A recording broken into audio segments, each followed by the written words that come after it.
I've been sitting here for hours trying to figure out how to write this. I, 35M, was married to Susan, 32F, for 8 years. We met in college during our final year. I was studying to become a teacher, and she was studying massage therapy. We dated for 2 years before getting married. Susan always dreamed of having her own massage clinic, and I supported her all the way. For the first 5 years of our marriage, Susan worked at different spas and clinics, building her reputation and client base. She was good at what she did, and her clients loved her. 3 years ago, I helped her set up her own clinic. I took out a loan against my name to help with the initial costs. My grandfather had left me some inheritance money, which I was saving for our future kids' education, but I didn't touch it because Susan insisted we could manage without it. The clinic did well. Susan had brought many of her regular clients with her, and she was getting new ones through referrals. She worked hard, often staying late to handle paperwork and maintain her equipment. I was proud of her success and how she had built everything from scratch. Then Andrew, 38M, came into the picture. He started coming to her clinic about 8 months ago, claiming he had chronic back pain from sitting at his desk all day. He was some high-level executive at a big corporation. At first, Susan would just mention him casually, how he was a nice client, very professional, and appreciated her work. But gradually, she started talking about him more and more. She would tell me about his business trips, his corporate success stories, the expensive car he drove. I noticed she started booking his appointments as the last ones of the day. When I asked about it, she said it was because his schedule was tight and that's the only time he could come. About 6 months ago, things started changing. Susan began working later than usual. She bought new clothes, changed her hairstyle, started wearing more makeup. When I asked, she said she needed to look more professional for her clients. She also started getting texts late at night, which she said were from clients booking appointments. Looking back, I should have seen the signs. She stopped asking about my day at school. She used to love hearing stories about my students and their funny incidents. She would always say teaching was a noble profession. But suddenly, she started making comments about how teachers were underpaid and undervalued. Then came the day that turned my world upside down. Susan came home one evening, sat me down, and said she wanted a divorce. Just like that. When I asked why, she told me she had fallen in love with Andrew. She said he made her feel alive, understood her ambitions, and could give her the life she always wanted. What hurt the most was how she compared me to him. She said Andrew earned more in a month than I did in a year.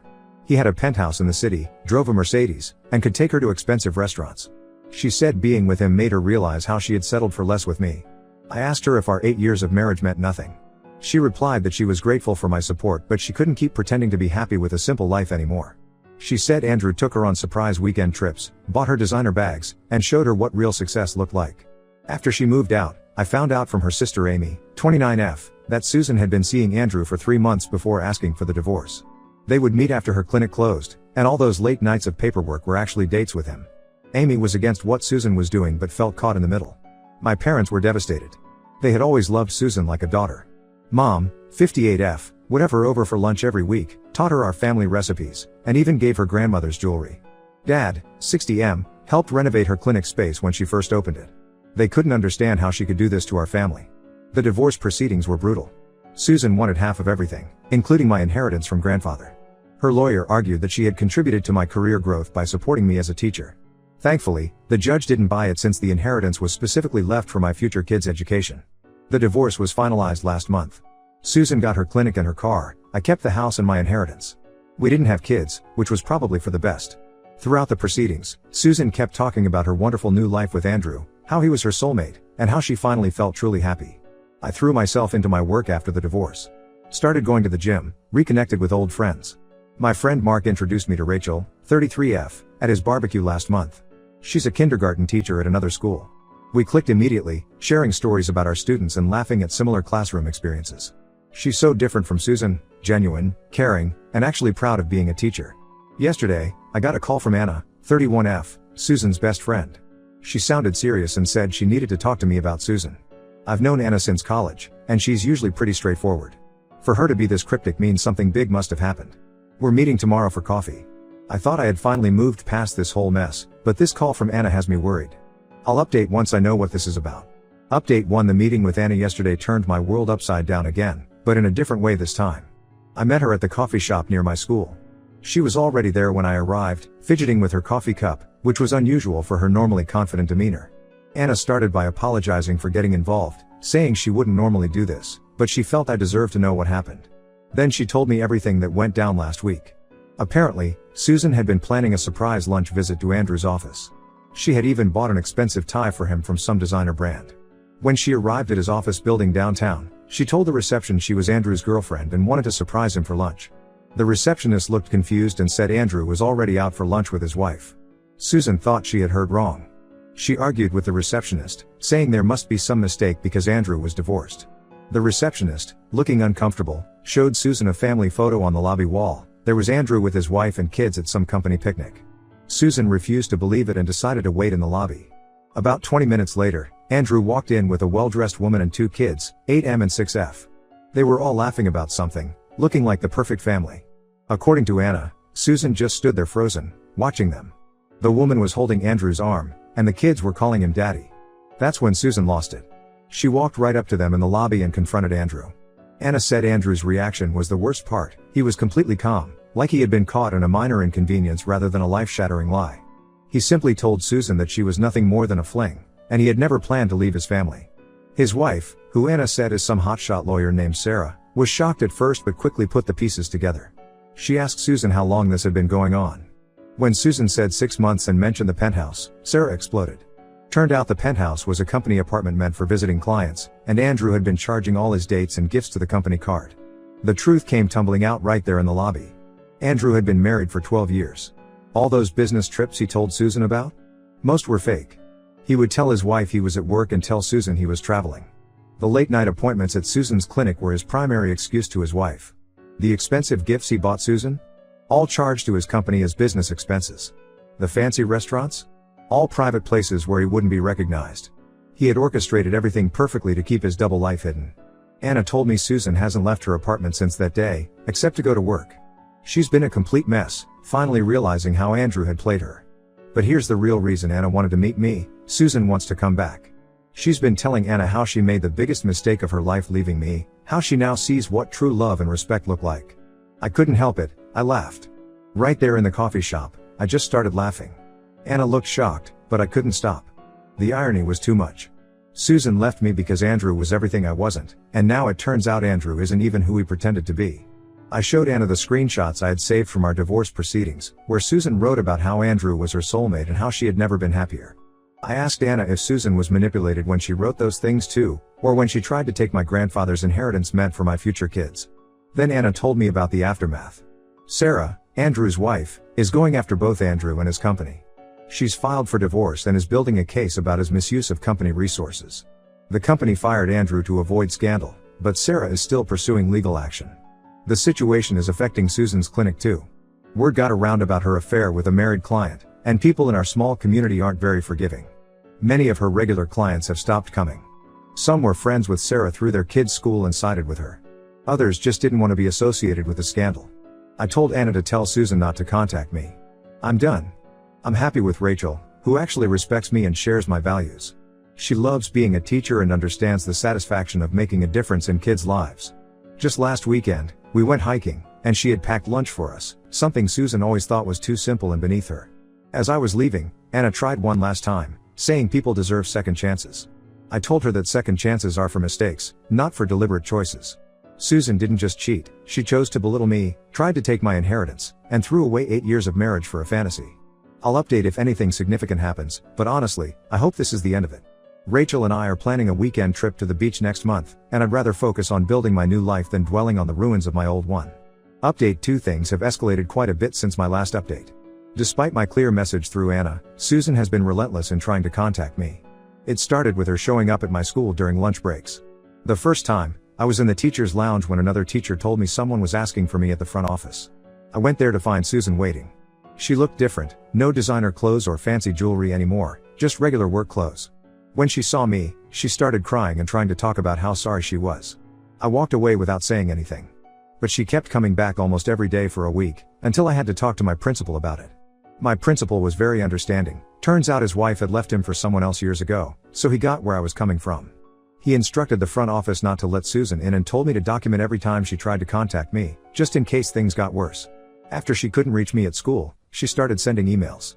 Long, emotional ones about how Andrew had destroyed both our lives, how she had been blind, how she missed our simple but happy life. I blocked her email.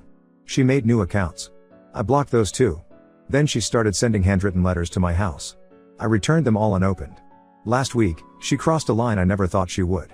She showed up at my parents' house on a Sunday afternoon, right when she knew they'd be home after church. Mom called me right away, sounding upset and confused.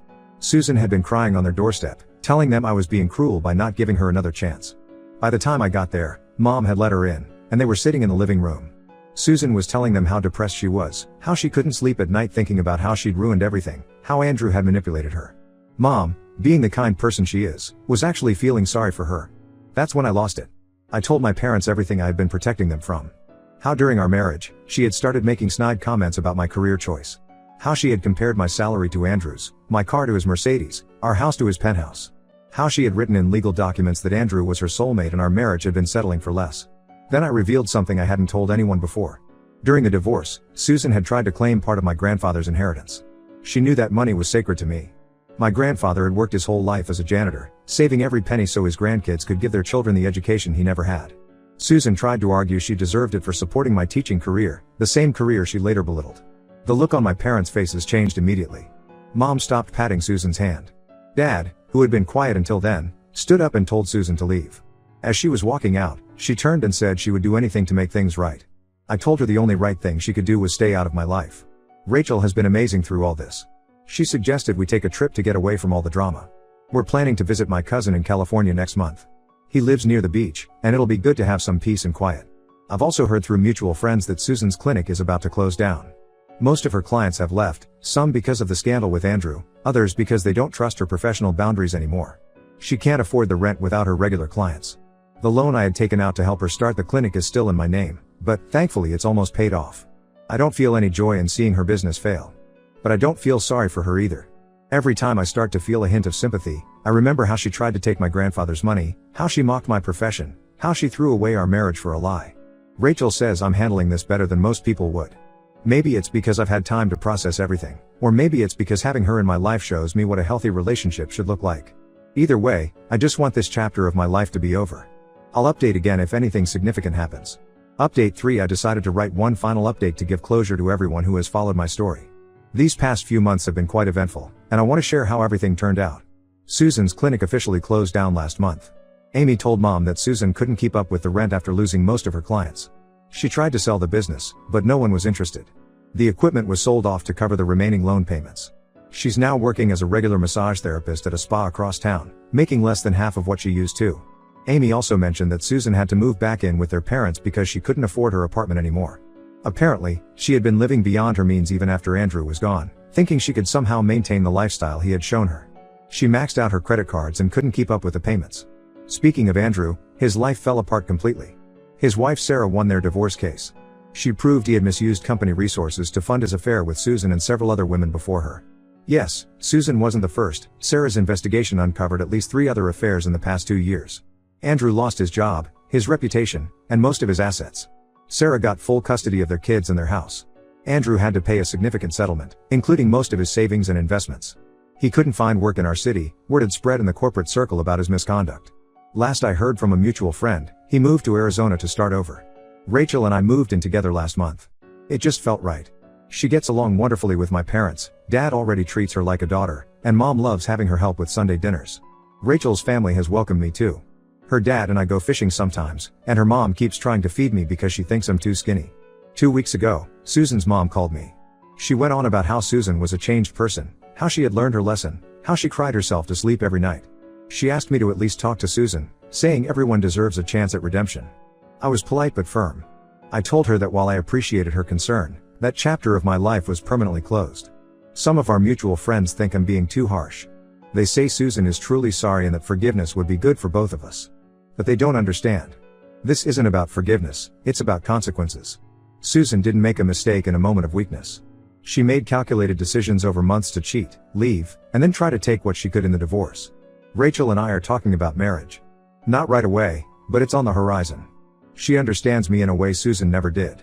She loves her job teaching kindergarten, and her face lights up when she talks about her students, just like mine does when I talk about my high school kids. To everyone who supported me through this journey, thank you. Your words of encouragement helped more than you know.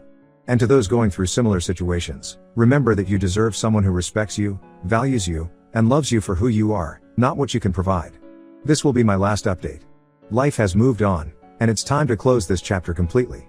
Sometimes the best revenge is simply living well, and that's exactly what I plan to do.